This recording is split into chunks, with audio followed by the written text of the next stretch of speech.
এটা হচ্ছে রানীনগরের মেন রাস্তা, যেটা বহরমপুর বাইপাসের সঙ্গে যুক্ত রয়েছে। সেটা আজকে কিন্তু একেবারে জলের নিচে তলিয়ে গেছে।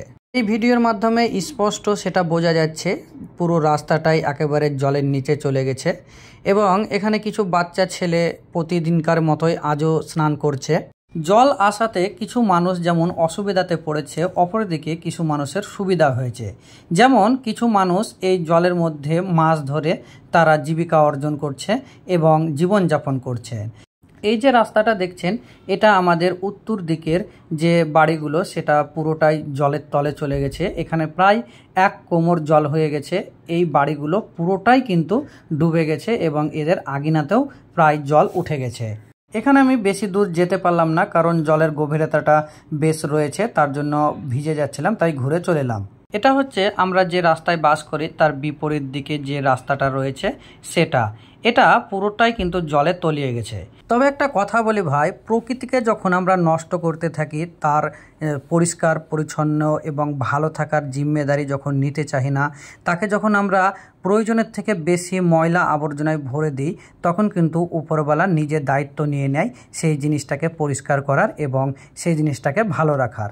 তাই আপনি বলতে পারেন উপরওয়ালা নিজে এসে যেন এই পাপ এবং ময়লা আবর্জনা ধুয়ে মুছে নিয়ে যাওয়ার জন্য এই পরিস্থিতির সৃষ্টি করেছে এবং প্রকৃতি ও মাটির ভারসাম্য যাতে বজায় থাকে তার জন্যই এই রকম পরিস্থিতি তৈরি হয়েছে। এই পৃথিবীতে এত পরিমাণে ডিজাস্টার বেড়ে গেছে যে আপনি কল্পনা করতে পারবেন না। এই যে ঘটনাগুলো ঘটছে, ডাইরেক্ট কিংবা আনডাইরেক্ট, এর জিম্মেদারি কিন্তু আমরাই। কারণ আমরা ভুলে যাই যে এটা প্রকৃতি। আজ যদি আমরা প্রকৃতির যত্ন না নিই এবং প্রকৃতিকে ময়লা আবর্জনায়, গ্যাসে, গন্ধে এবং দূষণ করতে থাকি, তাহলে প্রকৃতি নিশ্চয়ই একদিন না একদিন বদলা নেবে এবং সে নিজে খাড়ো হয়ে নিজেই নিজেকে পরিষ্কার করবে এবং পাপ মুক্ত করবে। তাই কেউ উপরওয়ালাকে দোষারোপ করবেন না, কারণ উপরওয়ালা যে ডিসিশনটা নেয় সেটা একেবারে সঠিক ডিসিশন। নিশ্চয় এর মধ্যে আমাদের কিছু উপকার হচ্ছে অজান্তেই, তাই আপনি উপরওয়ালার উপরে কখনো নারাজ হবেন না।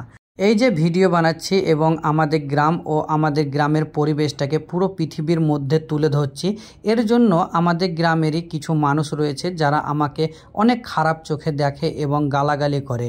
আর সত্যি কথা বলতে গেলে এই ভিডিওগুলো বানাতে আমার অনেক কষ্ট হয়, কারণ আমাদের গ্রামের মানুষ যারা ফেস দেখাতে চায় না এবং ক্যামেরার সামনে আসতে চায় না, ভুলবশত তারা যদি ক্যামেরার সামনে চলে আসে তাকে এক একটা করে কেটে বাদ দিতে হয়, নয়তো তারা অনেক গালাগালি করে এবং জাতামাতা কথা বলে। কিছু মানুষ আছে যারা আমাকে অবহেলা করে এবং কিছু মানুষ আছে তারা প্রচণ্ড গালাগালি করে যে কেন ভিডিও বানাবা, আমাদেরকে কেন তুলে ধরবা, এরকমভাবে। কিন্তু তারা বোঝে না যে দুনিয়া অনেক আগে চলে গেছে।